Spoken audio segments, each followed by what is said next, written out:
오늘 우리가 읽은 이 창세기 오늘부터 이제 창세기 37장부터 이제 쭉 50장까지 계속이 되는데, 오늘 우리가 읽은 이 창세기 37장은 하나님의 꿈, 우리가 생각할 때는 요셉의 꿈이라고 생각하는데 사실은 하나님의 꿈입니다. 그러니까는 하나님께서 이 꿈을 찾아오셔서 이 꿈을 요셉에게 주신 것이죠. 어릴 때는 자녀들이 꿈을 잘 꿉니다. 잘 꾸는데 나이가 들면 꿈이 잘 안 꿔지죠. 특히 이제 나이가 많이 들면 꿈이 잘 안 꿔집니다. 꾸고 싶어도 안 꿔집니다. 그래서 어릴 때 어린이들의 꿈은, 하나님 저 제발, 기도 제목은 꿈 좀 안 꾸게 해주세요. 우리 어떤 어린이 물어보니까 저는 꿈을 안 꾸는 게 기도 제목이에요. 그래서 왜 그러냐 했더니 밤에 온갖 귀신과 도깨비들이 꿈에서 다 나타나가지고 꿈 꾸는 게 너무 싫은 거예요. 근데 어른들은 꿈을 꾸고 싶어도 꿈이 잘 안 꿔집니다. 그래서 어른들에게 꿈이 찾아오는 건 보통 일이 아니죠. 근데 요엘서 2장 13절 이하에 보면 나중에 성령이 임하게 되면 어떻게 되느냐, 자녀들은 예언하고 늙은이들은 뭘 꾼다 그럽니까? 꿈을 꾼다. 엄청난 기적입니다. 자, 오늘 이제 요셉을 보면 나이가 몇 살이냐면 1절에 17세의 소년입니다. 17세면 꿈 한창 꿀 나이는 이제 좀 지나간 겁니다. 이제 고3.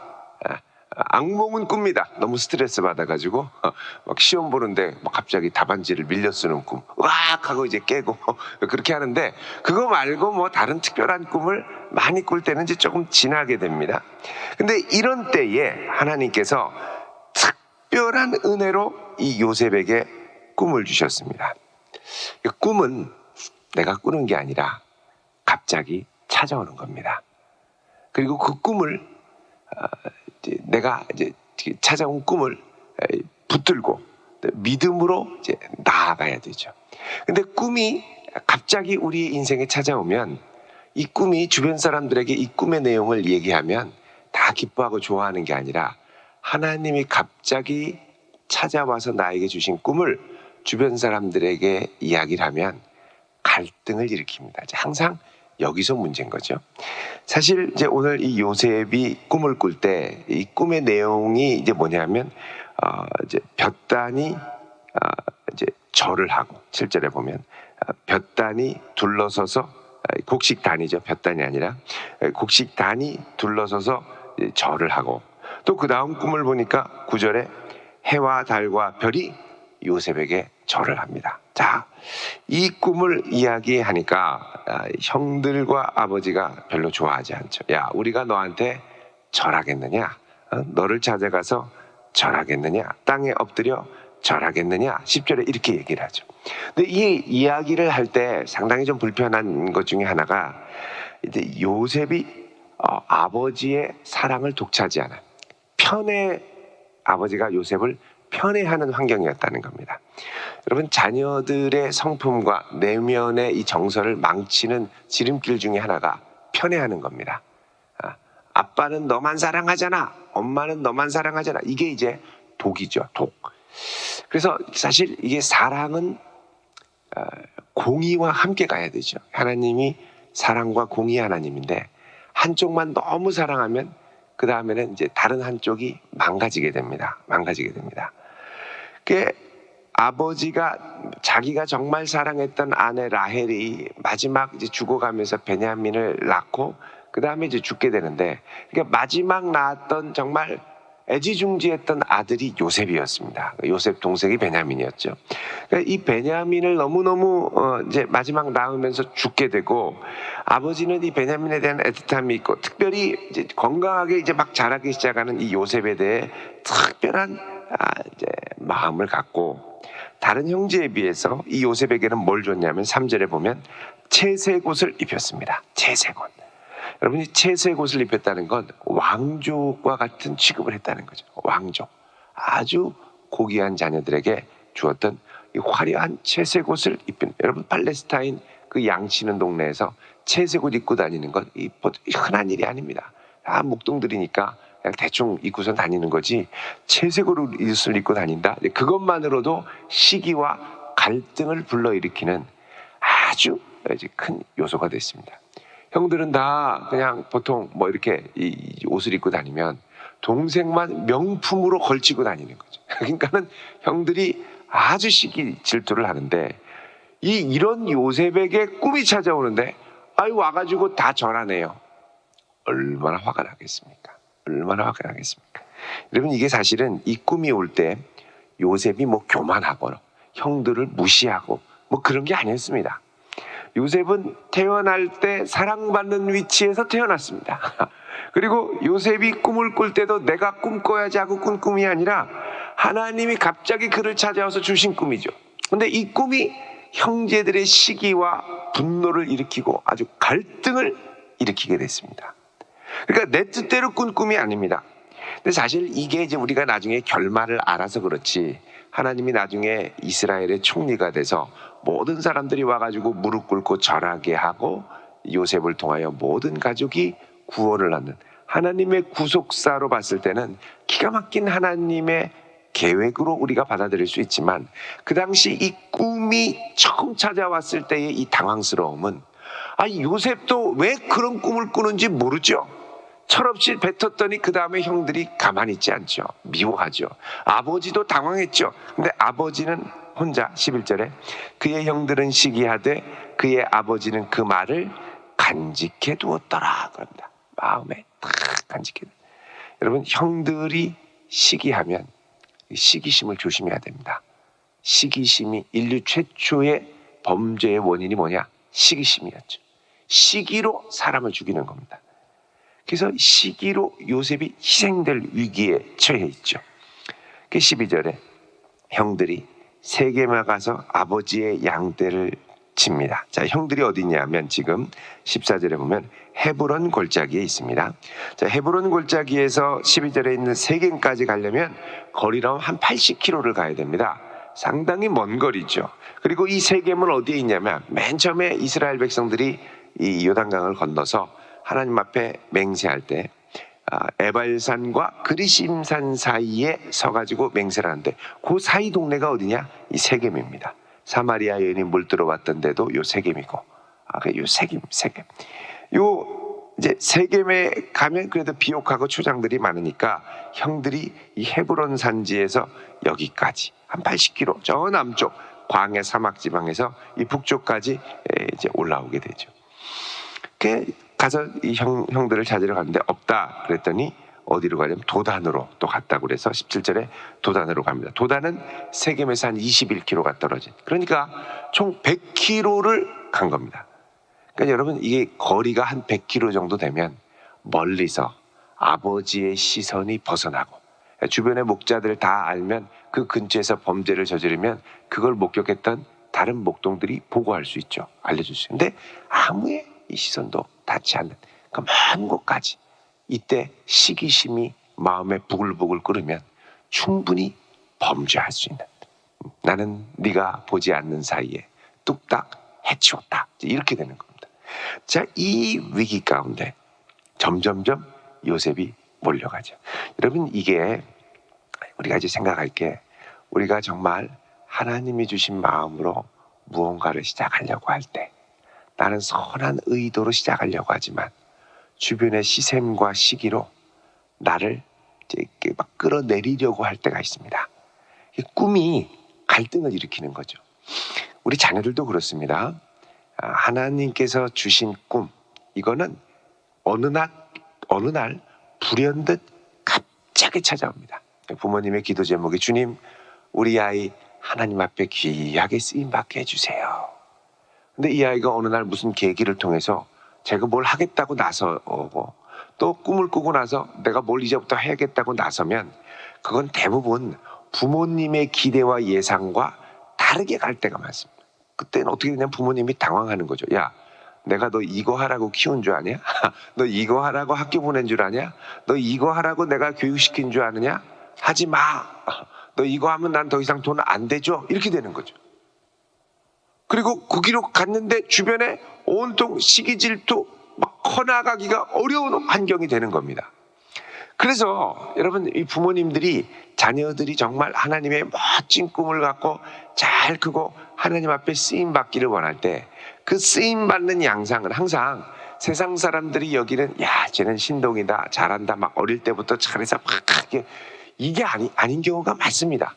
물론 그렇게 해서도 크겠지만 그렇게 하지 않고 얘는 이상한 길로 가는 거예요. 도대체 왜 이러나 모르겠어요. 그 마음에 안 들어요. 마음에 안 들어요. 그리고 이 아이가 막 뭘 하려고 그러면 야 그거는 네가 나중에 해도 되는데 왜 꼭 굳이 지금 하려고 그러냐. 그리고서 이 막 피려고 하는 열정을 식히죠. 억누르는 겁니다. 잠재우고 억누르고 그거 하지 마. 너 그거 하다가 밥 못 벌어 먹고 살아. 옛날에는 그런 걸로 이렇게 어려움이 있었던 분들이 많아요. 어떤 분은 참 음악을 좋아하고 사랑해서 막 이러는데 부모님이 야 네가 무슨 딴따라냐. 음악에서 뭐 먹고 산다 그래. 그 옛날 시절에. 그 너는 돈 벌어야 된다. 사업해라. 근데 이분이 음악적인 감수성이 발달해가지고 심성도 여리고 이런데 사업을 하려면 이게 조금 이렇게 좀 냉철한 면이 있어야 되지 않겠습니까? 이 사업을 하니까 번번이 당하고 번번이 어렵고 아주 근근하게 어렵게 사. 근데 음악은 뭐 배운 것도 아닌데 천재적인 게 있죠. 이게 발달하지 못하고 그냥 사장시키는 경우. 이런 경우가 종종 있습니다. 이게 네가 나중에 그거에서 뭐 먹고 살래 하고서는 억눌렀던 것들이 있다라는 거죠. 여러분, 하나님께서 우리에게 주시는 열정과 그분을 향한 꿈은 항상 우리의 예상을 뒤엎고 불현듯 찾아올 때가 많습니다. 불현듯 찾아와서 이거를 내가 붙드는 순간부터는 주변이 싸잡고 반대를 하는 겁니다. 싸잡고 반대를 하고 싸잡고 왜 그러냐 그러고. 그래서 여러분, 자녀들이 부모님의 기대와 막 다르게 뭘 이렇게 막 하려고 할 때 그때는 일단 말리고 보는 게 아니라 부모님이 기도하고 시작하셔야 돼요. 이게 과연 주님의 뜻인가? 왜 하나님이 우리 아이에게 이런 열정을 시작하는 건가? 그리고 기도하면서 중보하면서 하나님이 어떻게 인도할지 또 어떻게 바라봐야 될지를 부모님이 먼저. 근데 아무 생각 안 하고 이거는 이게 아니다 싶을 때 무조건 막 싸잡아서 반대하면 안 된다는 거예요. 기도해야죠.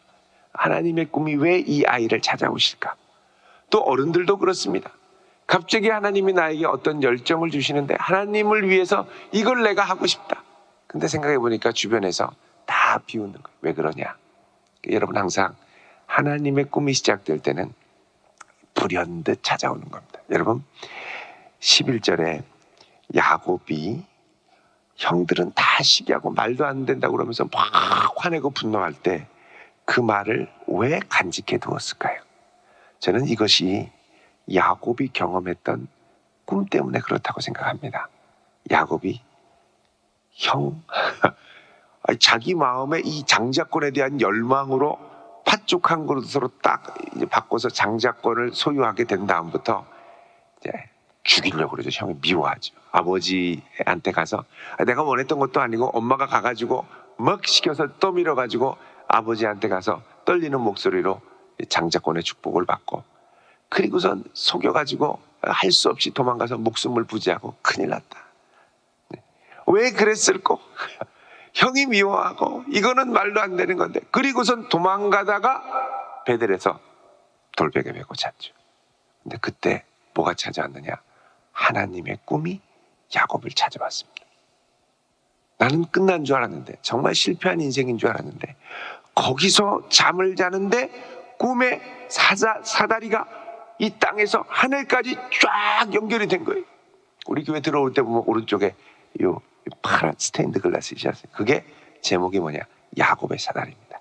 하늘로 쫙 연결이 돼서 하늘의 천사가 오르락내리락 하면서 내가 너에게 준 사명을 다할 때까지 너를 떠나지 않고 반드시 돌아오게 할 거다. 하나님이 약속하시죠.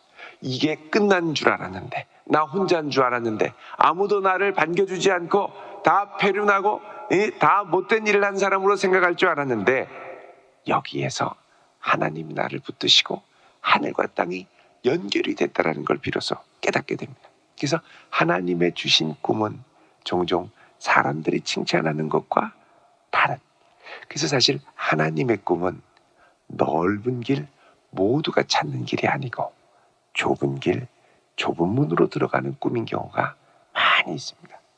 그래서 여러분, 우리 자녀들이 멋진 꿈을 꾼다고 할 때 멋진 꿈은 넓은 꿈, 모두가 선망하고 치열한 경쟁을 뚫고 앞서가서 모두의 우러러움과 부러움을 받는 박수치는 길이 아니라 왜 거길 선택했을까?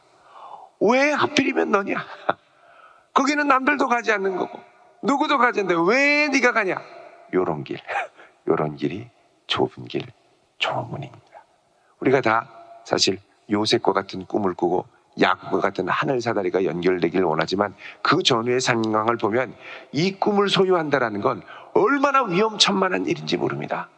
꿈을 소유한다는 건 위험한 일입니다. 하나님의 꿈을 갖는다는 건 위험한 일입니다.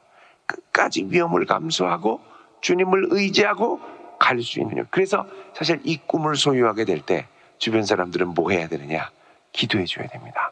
그 꿈으로 좌절하지 않도록, 그 꿈으로 용기를 가질 수 있도록, 남들이 반대해도 끝까지 주님 주시는 용기로 이 꿈을 붙들고 나아갈 수 있도록. 여러분, 우리 자녀들이 그런 길을 가게 될 때 절대 뜯어 말리지 말고 함께 기도하며 격려해 줄 수 있기를 바랍니다. 쉬운 길이 아닙니다. 근데 주님이 불현듯 찾아와서 그 꿈을 허락하실 때 기쁨으로 함께 나아갈 수 있는 믿음의 성도 될 수 있기를 우리 주님의 이름으로 축원드립니다. 기도하겠습니다. 우리 시간 기도할 때 옆에 자녀가 있으면 자녀의 손을 잡고 자녀의 머리에 손을 얹고 우리 시간 함께 기도하도록 하겠습니다. 또 자녀가 없는 분들은 자녀를 위하여 두 손을 번쩍 들고 우리 자녀를 축복하는 마음으로 함께 기도하겠습니다. 거룩하신 아버지 하나님, 우리의 인생이 하나님의 손에 붙들려 있음을 압니다. 우리 이 믿음의 자녀, 이 시간 간절히 손을 얹고 손을 잡고 주님께 의탁하며 기도합니다. 이 자녀의 앞길이 하나님의 손에 있음을 고백하오니 저희 자녀의 앞길을 붙들어 주시옵시고 하나님 사용하여 주시옵소서. 하나님께서 찾아오시는 그 꿈을 소유하게 하시고 붙들게 하시고 때로는 좁은 길, 때로는 모두가 선호하지 않는 그 길이라 할지라도 기도하며 믿음으로 나아갈 수 있게 하시고 끝까지 완주하여 하나님께 영광 돌리고야만은 그런 믿음의 자녀들 되도록 복의 복을 더하여 주시옵소서. 주의 꿈이 이 자녀들을 사로잡아 주시고 때로는 이 꿈으로 인하여 절망하지 않도록 붙들어 주시며 끝까지 주님 붙들고 나아가며 하나님의 감추어진 놀라운 뜻을 발견하고야만은 그리하여 하나님께 큰 영광을 돌리는 믿음의 자녀 삼아 주시옵소서. 예수님의 이름으로 축복하며 기도하옵나이다. 아멘.